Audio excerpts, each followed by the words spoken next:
Welcome to Fun Facts Daily, your source for just the good stuff.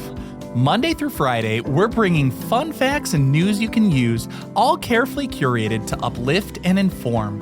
So give yourself a break, relax, and learn something awesome in just a few minutes every day.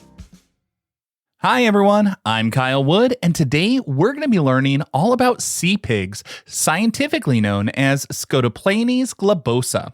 They're an odd and interesting species of sea cucumber found deep in the ocean. Now, as always, let's warm up our brains with a little challenge to see if you can tell fact from fiction. Consider this.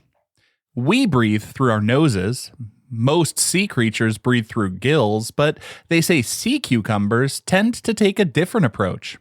Most of them breathe through their cloaca, a sort of all-purpose orifice on their rear end that expels waste, among other things.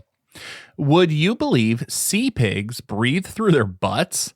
Supposedly, they have a specialized respiratory tree located on their cloaca to extract oxygen from ocean water, and this adaptation allows them to survive on the ocean floor without lungs or gills. What do you think? Is that an actual fact or just too good to be true? We'll find out at the end of the episode.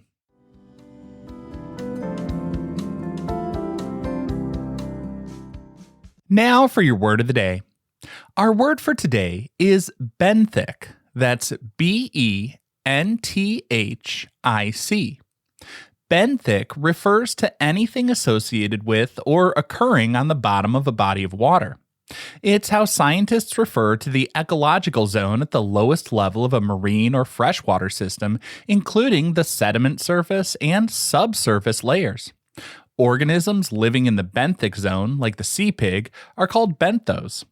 They interact directly with the ocean floor, navigating the silt and mud to secure nutrients and survive. The term benthic comes from the Greek word benthos, meaning depth of the sea. Scientists first adopted this term in the late 19th century as marine biology became a more formalized discipline and they needed specific vocabulary to categorize ocean layers. It distinguishes bottom-dwelling life from pelagic life, which exists in the open water column.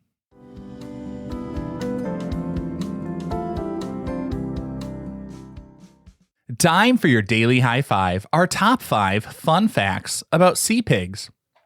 Number 1.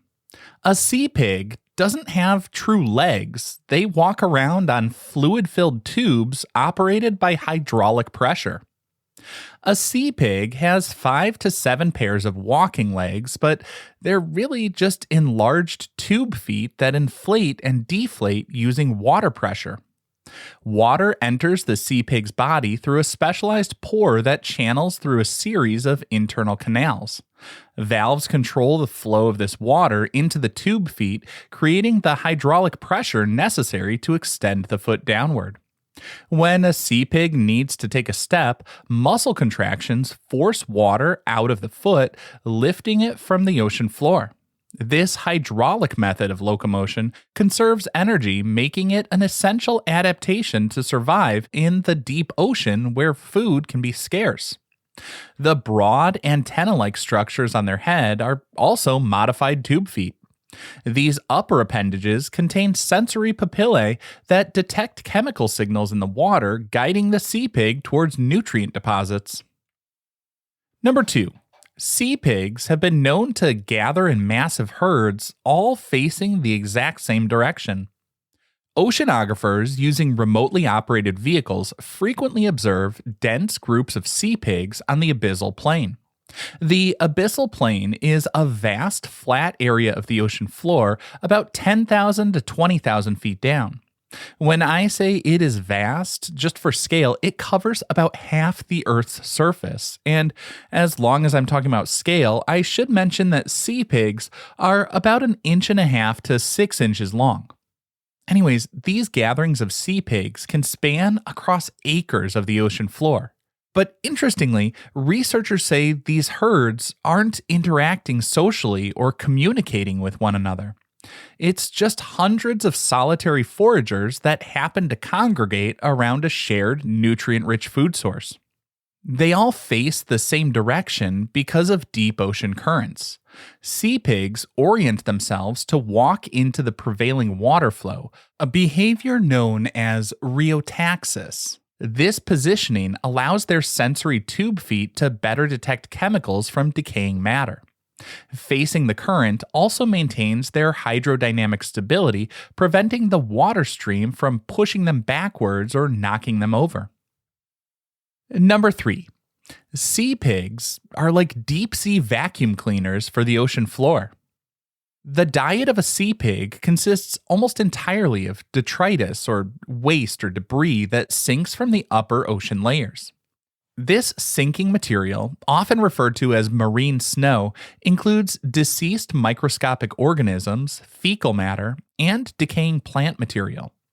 A sea pig uses a ring of feeding tentacles surrounding its mouth to scoop up surface sediment. These tentacles grasp the mud and push it into their digestive tract. Once the sediment is ingested, the sea pig's digestive system extracts the usable organic material and excretes sterile sand. This continuous process aerates the ocean floor sediment and recycles crucial nutrients back into the benthic ecosystem. Sea pigs are particularly attracted to whale falls, the localized ecosystems formed when a whale carcass sinks to the abyssal plain. In the nutrient-rich environment of a whale fall, sea pig populations can explode. Then, once they consume all the organic matter, they all return to their solitary, nomadic foraging patterns. Number 4. Young king crabs use sea pigs to protect themselves from deep ocean predators. In 2011, researchers studying Monterey Canyon observed an interesting relationship between juvenile king crabs and sea pigs. The young crabs are tiny, less than an inch across. They also lack the hard calcified shells that protect adult crabs.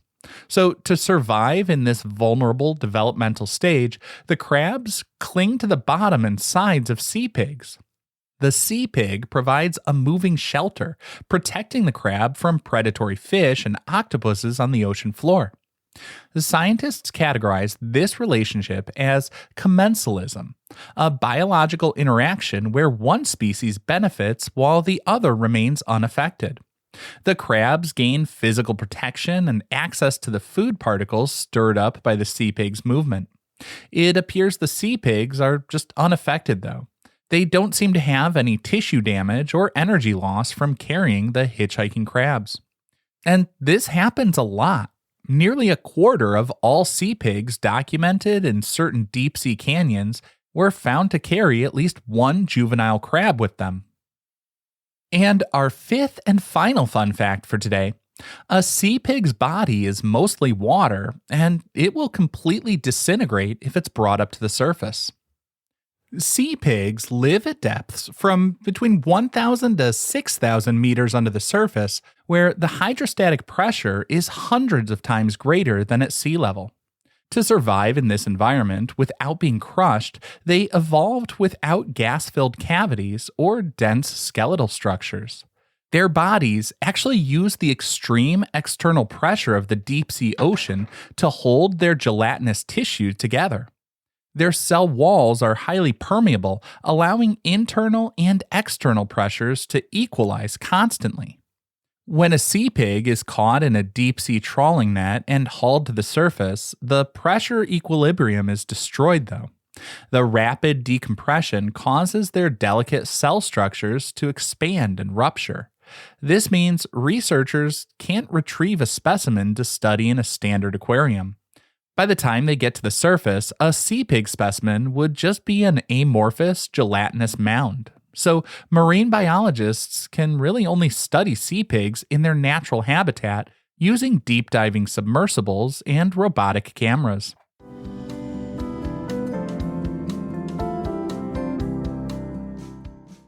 Now for some news you can use. Usually, we think of pressure as crushing and destroying things. It seems hard to imagine something falling apart due to a lack of pressure, but you can actually do a little kitchen chemistry to see this principle in action. Just mix 2 parts cornstarch to 1 part water in a bowl. This creates a non-Newtonian fluid called oobleck. A non-Newtonian fluid is one whose thickness changes depending on force being applied to it. When you squeeze oobleck tightly in your fist, the pressure pushes the starch particles together, forming it into a solid. But when you open your hand, the reduction in pressure causes the mixture to lose its structure and melt into a liquid puddle. This physical reaction is similar to the structure of deep-sea holothurians. That's the scientific name for the genus of sea cucumbers. A sea pig's body relies on the constant, immense pressure of the deep ocean to hold its cellular structure together, just as the pressure from your hand holds the cornstarch molecules together. Without that extreme external force, the weak bonds holding the sea pig's tissue matrix together would break apart, resulting in the formless state scientists observe at sea level.